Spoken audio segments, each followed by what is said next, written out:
So basically in this video we are going to discuss about the Orgel diagram. So what's Orgel diagram? It's a correlation diagram between ligand, field, strength and energy. So we have another one more diagram to learn, which is Tanabe-Sugano diagram.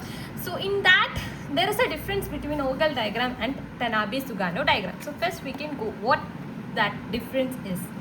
In Tanabe-Sugano diagram, spin forbidden transitions are also we draw that spin forbidden with spin allowed transition, but in case of Orgel diagram we will only be drawing spin allowed transitions. Also weak field ligand, like means high spin complexes. In case of high spin complexes only we can draw Orgel diagram, but Tanabe-Sugano diagram is applicable to both high spin and the low spin. That is, for weak field ligand and strong field ligand we can draw Tanabe-Sugano diagram. So we can, in this video we will be covering the Orgel diagram. So the Orgel diagram, electronic configuration, ground state. So first we want to draw two tables. If we are thorough with these two tables, then we can easily draw Orgel diagram. Electronic configurations like D1, D2, D3, D4, D5, we will be writing like this, and we exclude this D5 configuration and start D6, D7, D8, D9. Okay. Now corresponding ground state will be like first you should write the terms D, F, F, D. Yes, actually we won't consider this D5 configuration, so please neglect that. So D, F, F, D. Then we will start numbering as 2, 3, 4, 5. This is the corresponding ground state for this electronic configuration. Now coming to the first excited state, there won't be any excited state for first and the last column. The in between P, both for D2, D8 and D7, D3 we have P as the excited state. Corresponding to the number here we will be like, this is spin allowed transition, so there won't be a change in that spin. Okay, change will be 0. Delta S will be 0 in case of Orgel diagram. So we will be giving the same spin 3 for correspondingly this 3 for here and 4 for here. Now we will be writing the atomic term signal and the molecular term signals. Atomic term symbols, commonly we use SPDF.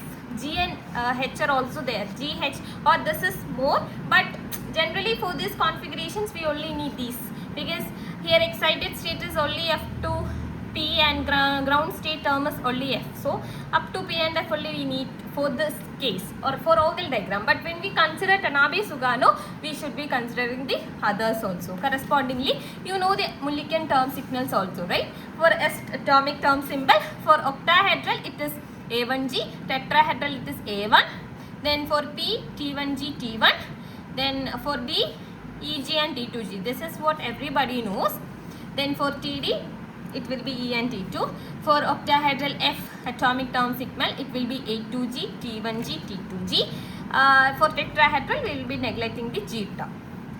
Now the second, so these are the two tables that you should be by-hearted or thoroughly looked when we are drawing Orgel diagram, as well as Tanabe-Sugano also we should be knowing this, but we will be adding some more points to this table when we consider Tanabe-Sugano. So firstly we will be drawing basically we will be classify or divide this table into two sections, like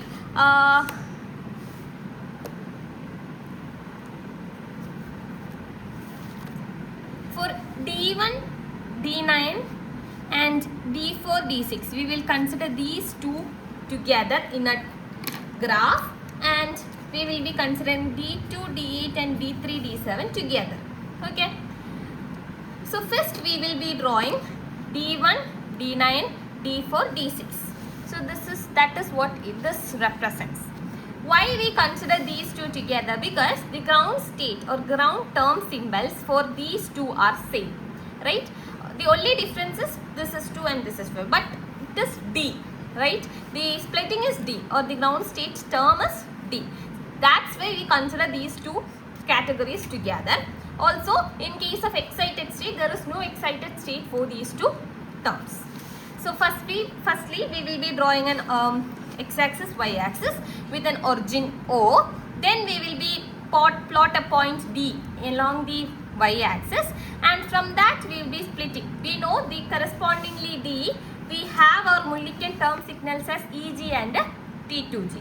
So what we will be draw is, from this we will split two lines, EG, T2G.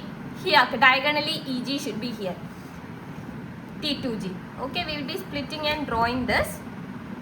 Then if we are given a compound with its configuration, we will be able to draw this particular table. That is, for D1, D6, D4, D9, we have this particular Orgel diagram applicable everywhere. Any compound, it can be any compound, but if it is said to draw Orgel diagram and its configuration is D1, D6, D4, D9, this is how we will be drawing the Orgel diagram. Similarly, the next two cases, D2, D8 and D3, D7, we will be drawing the other one. So, but there is somewhat difficult or somewhat difference in that. So, I think this is somewhat congested. So, I will be seeing your new paper. Like, look here. This is the case which we have already discussed. Now, we will be looking on this. D2, D8, D3, D7, right? For this case, we will be drawing similarly x-axis, y-axis, origin O. This is not the origin. This will be the origin, okay? Origin O. We will be plotting F and P because ground state term is F, excited state is P. So, first F, then P. Correspondingly, we know the Mulliken signals for the F term is A2G, T2G, T1G. For P is T1G. But there is a somewhat like comparing the both sides, you will be seeing that this particular T1G line is crossing over this A2G term over here, and it's not crossing over the left side. Why? Because here T2G and T1G, they are similar, right? So they ripple each other. So we will be drawing both away each other. They won't be crossing or they won't be touching each other, nothing. They should go away. They should ripple each other because they are like terms, right? Or similar terms. Like terms in a cutting, we can use similar term there. And here when we are looking, it is T1G and A2G. So both are different. Both terms are different. So they will be crossing each other. Okay. That's the only difference or the only point that should be noting here, that the second category D2, D7, D3, D8. This category, the only thing which we want to notice, for the case where like terms come close each other, we should go away. Similarly, or like for like terms it's like that, and if opposite terms or different terms come close each other, they will be crossing over. Okay, that is what I have already written here. Same symmetry angle, they will ripple each other. Different symmetry, they will cross each other. Okay, yes. So with all this, I have once more I have drawn this diagram. Actually, you shouldn't draw like this. It should be a steep curve.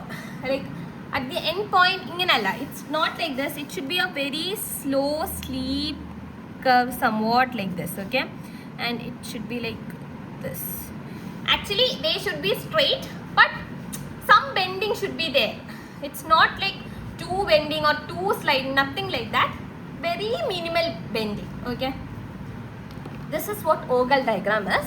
Practice this Orgel diagram for the all 9 configurations, and you will be getting know each other. Like it's very simple. When we look Tanabe-Sugano diagram, this Orgel diagram is nothing. There is nothing to nothing to make it complicated. It's very simple. So just work out. That's the only thing you need.